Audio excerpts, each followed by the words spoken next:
Okay, I'm gonna do a quick video here.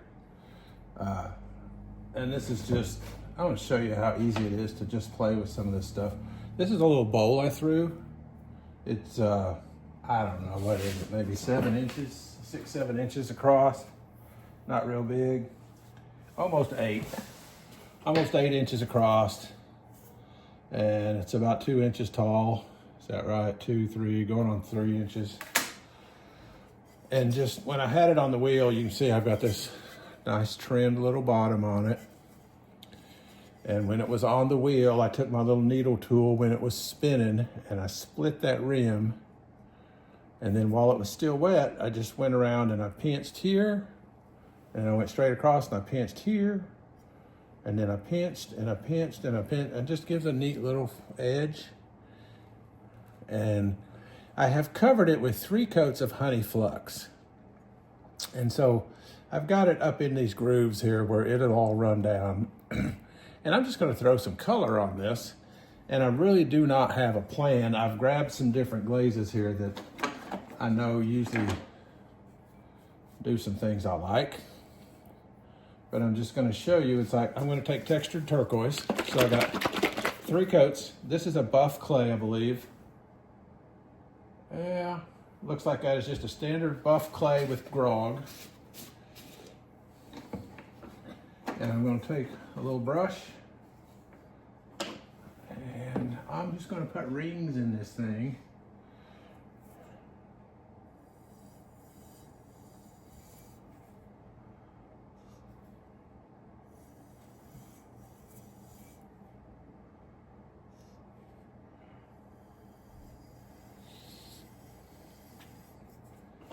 Pull this up a little bit, maybe you can see it better.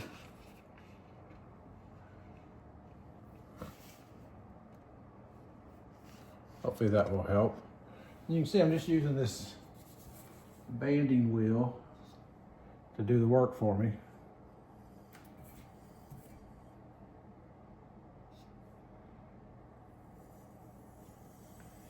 And then we'll make some rings. You can see how I'm doing that. Textured turquoise over honey flux. And this is a combo that if you just layer the 2, textured turquoise over the top of honey flux, it makes a real pretty color. I've got a video out there with a little mixing bowl, and the inside of it, I believe, is this combination, honey flux and textured turquoise. I love doing this kind of stuff here because I don't know how it is going to come out, but you know what? When I open the kiln, then I got a really neat surprise. And if it sucks, excuse me, then, you know, I just redo it. I don't care. I've got to the point where I start thinking about just giving up pottery because I get tired of, I never wanted it to be a business. And it's not a business, it's a hobby, but I have so many people that want stuff, and I finally got out of 3 different stores that I was just selling because things got to where it was like it was just a job. And there's a little local mercantile up here that you can go to and just sell some stuff, and it just takes a bit. Now see how that did? See how that started dripping? Can you see that? Didn't do it on purpose, but it's gonna be fun. It's gonna be fun. That makes me now want to just kind of do that all the way around. So much of what I do, even when I'm throwing, is accident. I get an idea from something that happens in the middle of it. And it's like, oh, that's cool, let's try that. And this will be so fun when this comes out of the kiln. I actually picked up another kiln. I don't know how many of y'all are using your own kiln, if you're doing a community kiln or whatever. But I want to tell you, I have now got 3 kilns. One of them was given to me when I volunteered in a little art store. It was in the back, nobody wanted it, and it was kind of beat up. And somebody offered it and I took it, and I have done a little work on it and it works. The second one I saw on Facebook, and I had to drive about an hour or so to go pick it up, but it was a barn find. A guy bought a house and it was out in the barn and he didn't know anything about it. I gave him 50 bucks for it. Brought it home, beat on it for a while. And I'm serious, I beat on it for a while. I couldn't get it to start, and finally I started punching the button and I reset it and banged on the front of it and it just came to life. I've been using it for 2 years now as a bisque kiln, and I got 50 bucks in it. And this other one was a guy had one, a little kiln that was his mother-in-law's, I think is what it was. She used it a little bit for some stuff. The power cord was burnt on it and he had lost a part to it. And I went over, he wanted 175 for it or something. And he sold it to me for $50 because he was under the impression that I guess a missing part was there. And it really, when I looked, I really didn't know what he was talking about. I brought it home and I put a new cord on it and I tested it. I sent him a little more money because I really felt bad for taking it for $50. And so that one I've got 150 bucks in, plus a new cord. But the elements on it are good. I haven't really used it because I'm thinking about converting it. It's one of these automatics and I really don't know. I'll have to play with it. I've done one bisque fire in it with nothing in it but a bunch of shelves. And the bottom didn't get as hot as the top, but I think that's just my fault for not knowing how it works. But I guess what I'm getting at is you can pick up these old kilns. They're out there. These old Duncans, just an 8-sided kiln, and they're on, a lot of people want a fortune for them. Just go buy those, ignore those. I see people out there with some of these old kilns, they want like $700, and it's like, and it's beat to death. It doesn't work. It needs wiring. I mean, it costs over $300. There's 8 elements in it, and they're like 50 or 60 bucks a piece. So to put elements in one is $400. So don't think you're going to pick it up. People say, oh, you can get these on Amazon. No, you can't. Okay, that's a lie. I do see people put that on Facebook. It just needs elements, and they're like 10 bucks a piece on Amazon. They're not. That's not true. So don't get that impression. But you can find these old kilns that work, and they don't take a lot to work on. They're really pretty easy if you have a little bit of mechanical knowledge. And you can be, I mean, yeah, when I built this little place, I did have the electrician put all the wiring in for it. And I'm able to do it, but it is fun to play with. Right now here in Arkansas, and I'm sure everywhere else, it's just cold. And I don't do well in the cold, and so I don't really feel like doing this right now. I'd really like to go to sleep somewhere around January 1st and wake up at the end of April, because that's just, winter is not a happy time for me. I'm not alone. I know some of you out there are watching it going, yeah, I get that. But I've just always been that way. Maybe when I was younger, I did more hunting and stuff like that. And I just don't now. I've been to Pensacola, I think back in November, just to get out for a while. And we've looked at doing some other stuff, but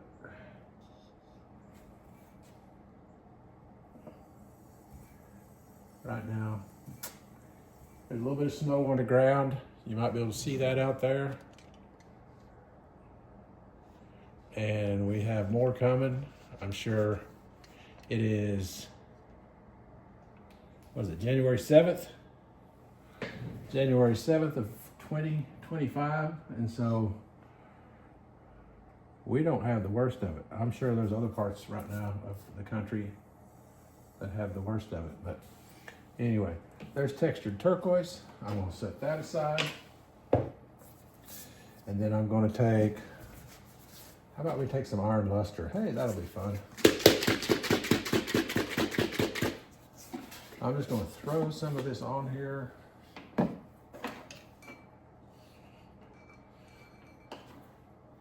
And you can see right down here, I'm gonna just, where there's a bare spot,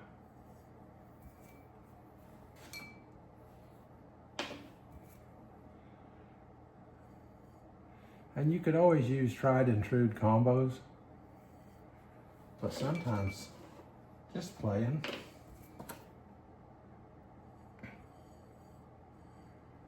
If you know certain colors that go with certain colors, or you know this is a very fluid glaze, like the flux glazes. Textured turquoise can be very fluid, See, now I'm gonna put this iron luster even on top of that textured turquoise, which is on top of the honey flux.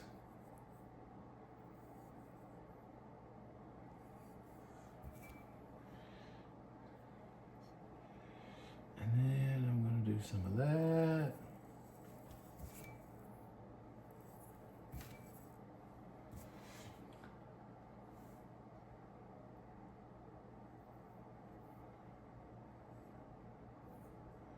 Put some on that rim. I love doing a split rim. If you haven't done that, I mean, of course, the piece you're throwing needs to be round, very round. But I tend to just take a finger, put it right there, and then put my needle tool right in the middle of it and just kind of hold it. And you can cut a little bit of a split in that. I do that on a lot of bowls because then you get that color breaks. Like a blue rutile will break where you get the coppers and the browns up here with the blues where that split is at. You can do that with so many different breaking glazes. And it's just, it adds texture and character, and you know, plain round bowls are a dime a dozen, but you got to do something, I guess, to, as much as I just like doing a good round bowl, they don't sell, I don't think, as well as something that has a little bit of definition or character to it. I've got another one over here I'll show you. I'll grab it in just a second. I just finished glazing it, and I know I ended up putting honeydew. Love my flux glazes. I put honeydew on it.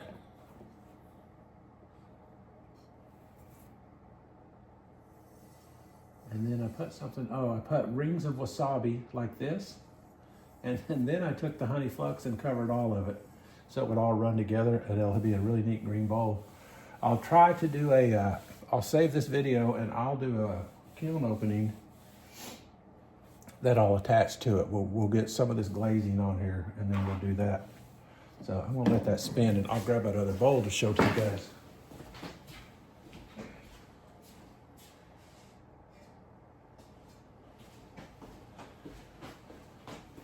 Here's this other one. You see how you just took a round bowl and you just, I have a little triangle that I've cut. See that?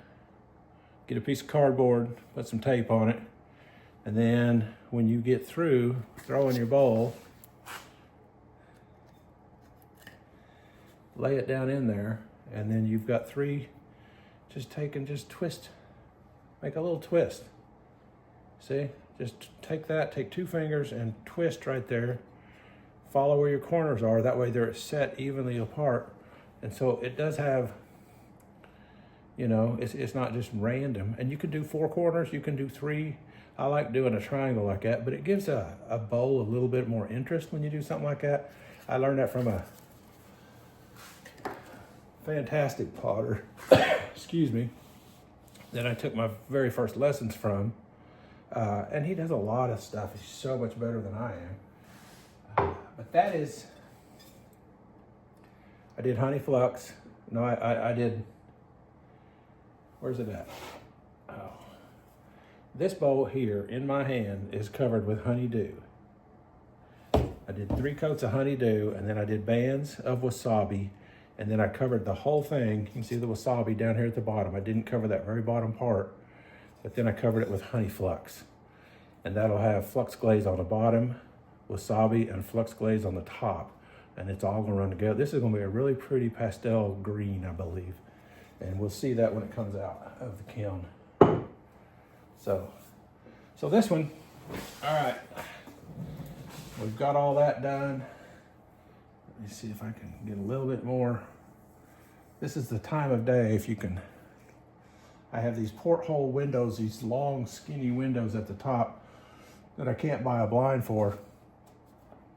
At this time of day, they just blind me right here. I don't know why I don't time it better where I'm not out here at this time of day, but.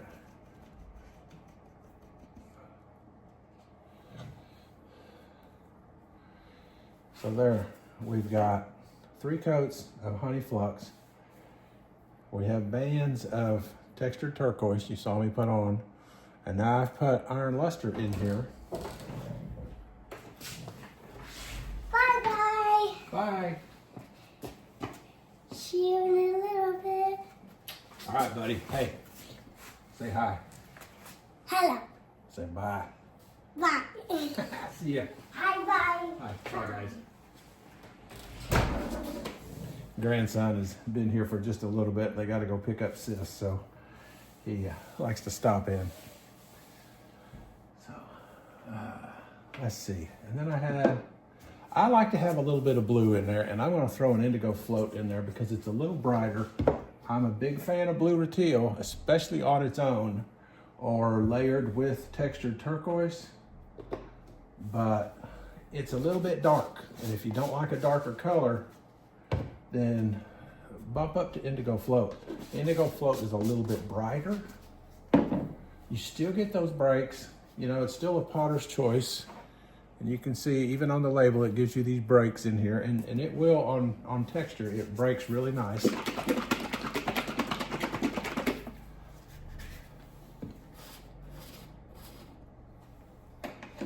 And I'm going to throw a little bit of this blue in here. And understand, obviously, there is no rhyme or reason to this stuff. Just play with it. These Amaco glazes are made for layering, they're made for combining.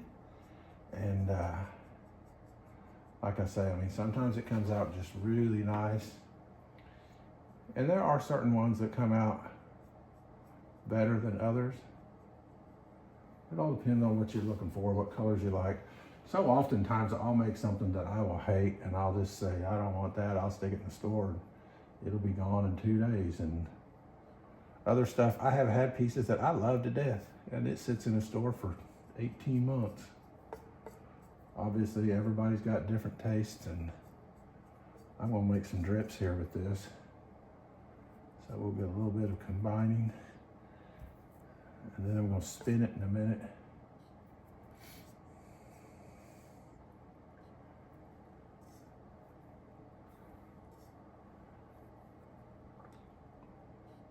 All right, let's get it on the outside. We're gonna get some blue out here.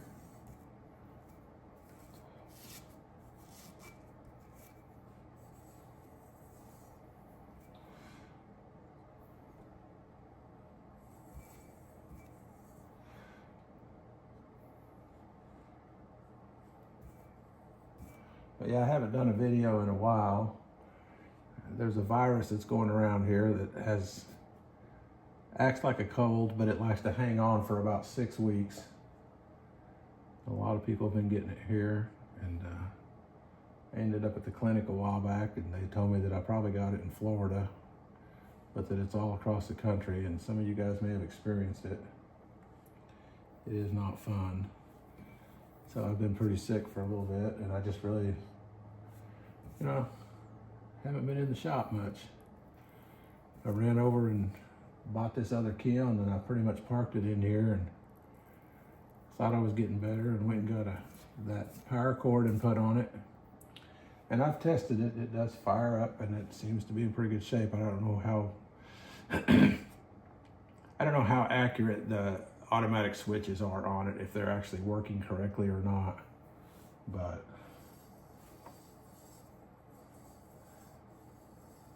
I keep buying these kilns because I'm looking for a lid for one, and then I get it home, and I may have talked about this before, and then it's like I can't just rob the lid off of it because the rest of the kiln's just really pretty good. I get them real cheap, and then I realize it's like, you know, it wouldn't take a whole lot to actually have another working kiln.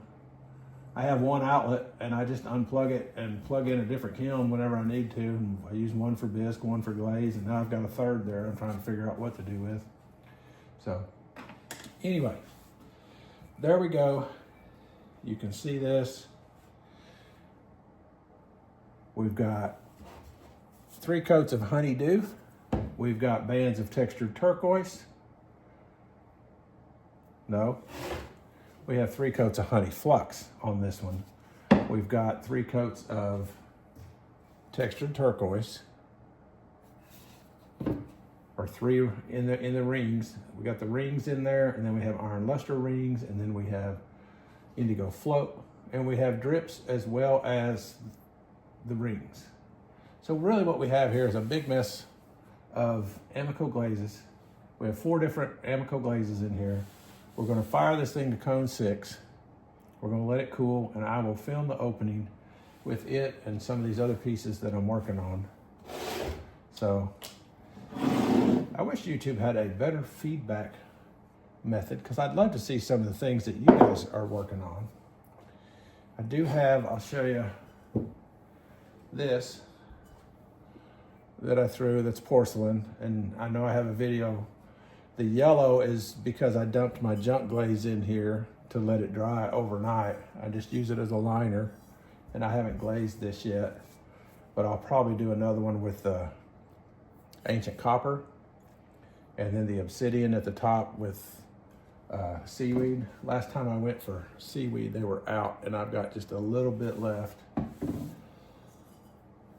And I just haven't felt like getting out right now to go get more. And then I threw this the other day, which I really enjoy doing. I like doing functional ware. This is a neat little lidded. You could bake in this, you could serve in this. Just a nice little lidded jar, or a lidded baking dish. Let's see here. Put it like that. I'll glaze that. I don't know what colors yet, but I'm gonna glaze this thing top. I plan to glaze inside here and then leave this bare, and then I will fire it with the lid on it to try to keep it connected good like that when it fires, and then I won't get any misshaping. But anyway, all right, thanks for watching. I'll tag on to this video. We'll see the kiln opening with these other pieces. Thanks. All right, the kiln is done. It's been cooling for a while. I think this thing kicked off last night about 5 or 6 o'clock, and it is now about 10:21 this morning. So we're going to open this up and see what we've got along with the bowl that we did. So first of all, a little mixing bowl. Oh, that turned out nice.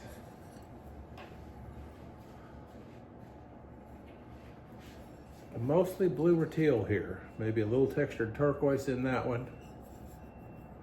I've got a little help. Come around here and say hi. Can you look up in there? Hi. All right, those are warm, so just sit it right over there. So a little mug for some of you fans.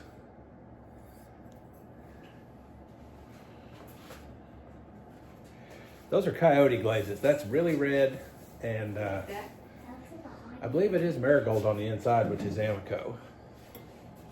These are still pretty toasty warm here. Here's a honeydew, a little honeydew with a little swirl in the middle. Kind of made it heavy here, so we get some real pretty drips. It's looking nice. Okay, thank you, bub.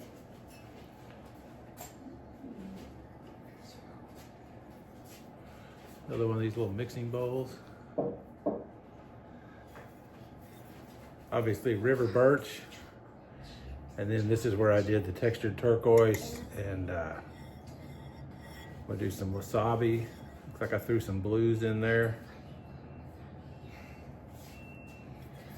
Got a real good cone 6 on these, just perfect.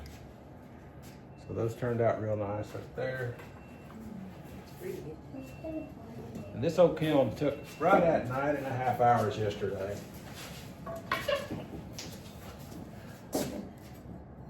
All right, here's the little bowl we worked on yesterday, which was honey flux. We did some textured turquoise in there, and then we did some iron luster, and then we threw that indigo float in it. See how we just, real pretty. These are getting pretty warm here, so we may have to just sit those over. It's okay on the top, but on the bottom it's real toasty. This is a new glaze I haven't used a lot, but this is Bluestone from Amaco, which is a real flat. And I think I put some indigo float around the top. And we got some real funky runs in here, if you can see that. It's a real matte glaze. Yeah, that's neat. Again, next shelf. Those are just a real good cone 6.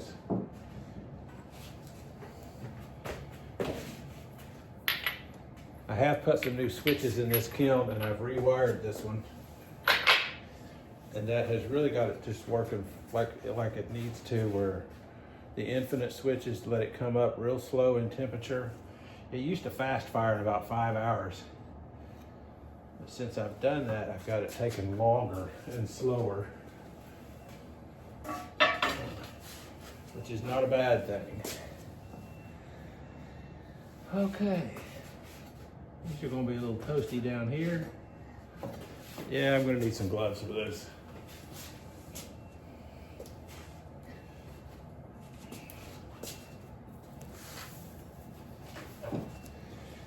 But they look good. It's just a little mug that I make for a bike shop up here. That's just downpour with seaweed around the rim. And you get a real nice little run. And I love the way seaweed can give you just a pink, if you can see that, almost like pink lace, where it comes to the edge. That works like that with wasabi too. If you do a green and then put seaweed on it, you'll get that little pink lace. It's pretty.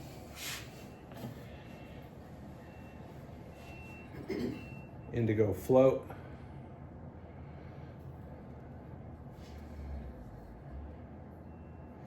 With some oatmeal around the top to just give it some runs.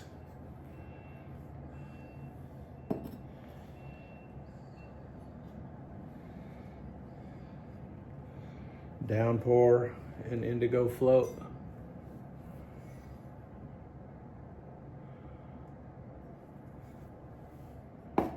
At the top, the indigo float. Here's one of these pretty little hand-painted mugs that my wife does. That's wasabi. And then some of these flowers are the coyote glazes. Really red, orange. Looks like we've got some lapis satin in here. Got this little caterpillar in there. Turned out nice. Let's see, oh.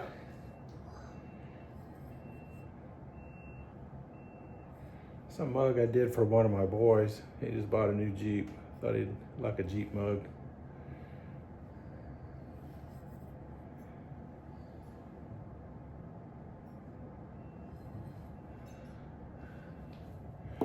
That's actually a coyote glaze. What is the white? It's a flatter glaze, eggshell. It's eggshell with a black underglaze mixed in to give me that gray color. I have a 17-year-old grandson that's driving a black Mustang. And so he got a nice little Mustang mug there with a black interior, a red interior. That's obsidian, Amaco obsidian with coyote really red on the inside. That turned out nice. He'll be happy with that. And we got a little flower pot here. Remember what that was? That's that, it's a flat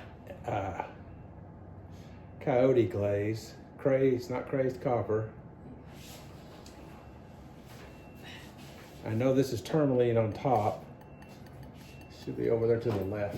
No.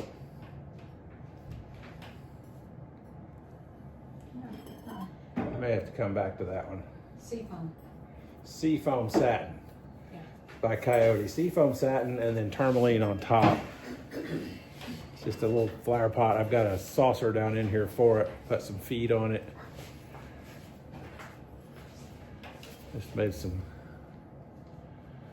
little indentions in it. It's pretty. See if we can get to the bottom.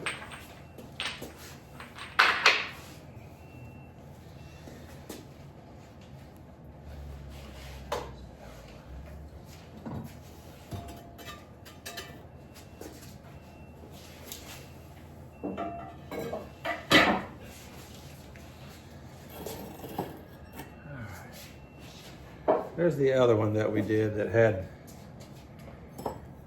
honeydew and wasabi. We got some real pretty color there. It did come out kind of pastel-y. Some of my glazes I'm starting to notice, because I use river birch quite frequently, I've got some little specks that are getting in my other glazes. That's why you see these dark spots. But that's a real pretty little bowl. One I showed you.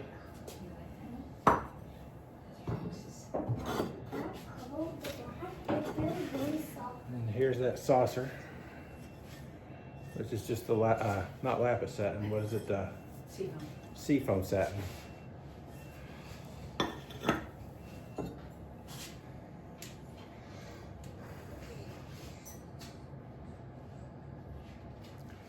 And finally, this bowl has given me fits. Oh goodness, look at the colors on that.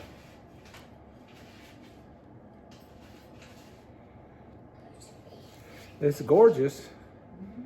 This is the third time I've fired it, so don't think you can just fire things one time. I've had pits in it, I've had things that didn't work. I throw a little flux glaze on it and refire it, and finally she just came out. The color's always been there, but the finish wasn't slick like that. But that one turned out just dandy. That's a lot of honey flux, iron lusters, oatmeals.